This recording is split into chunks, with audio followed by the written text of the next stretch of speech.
उत्तर प्रदेश की ये जो सोशल इंजीनियरिंग का राजनीति का रसायन है, उसमें आप पूरी तरह से फिट बैठते हैं। मेरा ये सवाल है, 9 सीटों पर चुनाव होने जा रहे हैं, जिसको लेकर बीजेपी की अपनी तैयारी है। 4 सीटों पर आप लोगों ने ओबीसी चेहरे आगे बढ़ाए हैं, केशव मौर्य के फॉर्मूले के तहत।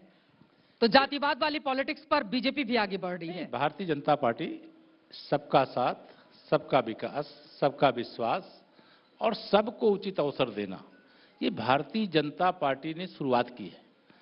और चाहे टिकट वितरण जब भी हुए हों, आप हमारे टिकटों की सूची उठा करके देखेंगे तो समाज का कोई भी हिस्सा, हम पंडित दीनदयाल उपाध्याय जी के बताए हुए रास्ते पर चलने वाले हैं कि अगर कोई व्यक्ति किसी गड्ढे में पड़ा है, नीचे है, राजनीति की मुख्य धारा में नहीं है, उसको भी मुख्य धारा में ला करके खड़ा करो। यानी गड्ढे में जो है अपना हाथ आगे बढ़ाओ, जो नीचे है वो अपना हाथ ऊपर उठावे और लाके बराबरी पर खड़ा करो।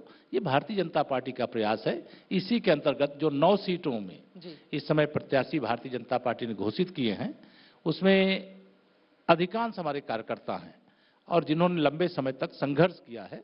और 9 की 9 सीटों पर हमें पूरी उम्मीद है, 1-2 सीटों की बात मैं नहीं करता हूं कहीं ज्यादा लड़ाई हो, अन्यथा भारतीय जनता पार्टी एक तरफा चुनाव जीत रही है। कौन से मुद्दे पर उपचुनाव में वोट पड़ेंगे? सुशासन के मुद्दे पर, विकास के मुद्दे पर, कानून व्यवस्था के मुद्दे पर, गरीब कल्याण के मुद्दे पर, महिला सशक्तिकरण के मुद्दे पर, भ्रष्टाचार मुक्त भारत, भ्रष्टाचार मुक्त उत्तर प्रदेश के मुद्दे पर। मुद्दे तो हमारे पास अनेक हैं, मुद्दा विहीन विपक्ष है। मुद्दा विहीन विपक्ष है, लेकिन अखिलेश यादव 2024 लोकसभा के चुनाव के बाद उनका उत्साह बिल्कुल अलग ही अंदाज में सामने आ रहा है। थोड़ी देर पहले इसी मंच पर वो मौजूद थे। उन्होंने कहा है कि उपचुनाव में तो सुपड़ा साफ हो ही जाएगा, 27 के सत्ताधीश वही बनेंगे। देखिए, 27 के सत्ताधीश तो छोड़िए, वो 47 के भी सत्ताधीश नहीं बनेंगे। और हरियाणा में तीसरी बार भाजपा सरकार की वापसी के साथ, वह भी 2014 जब हम पहली बार वहां पर आए थे पूर्ण बहुमत से, उससे बड़ी विजय के साथ तीसरी बार जब हमारी सरकार बनी, तो यह स्पष्ट संदेश है कि भाजपा जहां एक बार सरकार में आती है, वहां बार बार सरकार में आती है। विकसित भारत के लिए 2047 कट ऑफ लाइन हमारे देश के आदरणीय प्रधानमंत्री माननीय श्री नरेंद्र मोदी जी ने दिया है। तो 47 तक तो श्री अखिलेश यादव जी जरूर बयान देंगे, भाषण देंगे।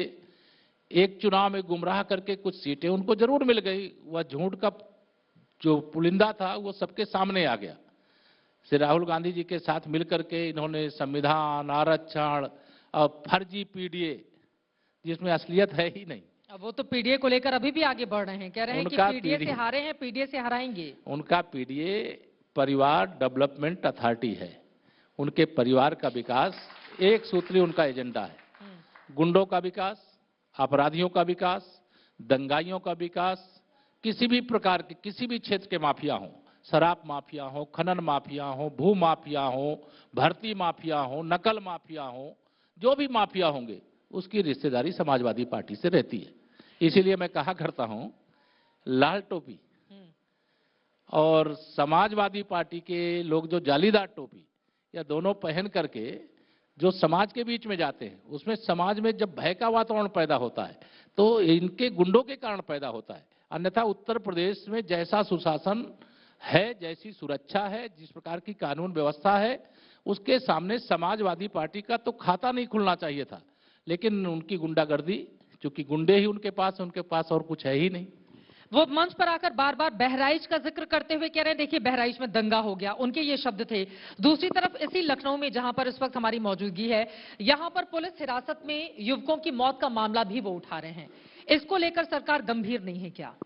नहीं, सरकार गंभीर है। ये दुखद और दुर्भाग्यपूर्ण है जो घटना घटी है, वो कहीं पर भी घटे उत्तर प्रदेश के अंदर, और वह भी पुलिस अभिरक्षा में, तो वह चिंता की बात है। सरकार उसको लेकर के गंभीर है, जांच कराएंगे, जो भी उसके दोषी उस पर कार्रवाई करेंगे।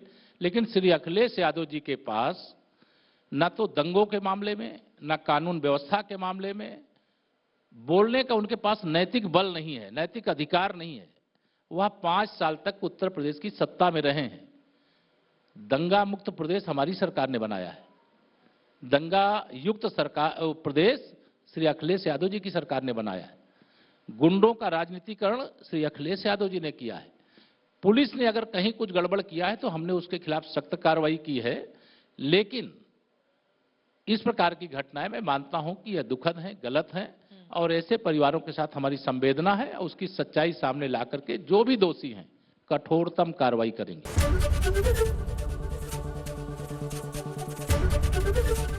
एबीपी गंगा, खबर आपकी, जुबान आपकी।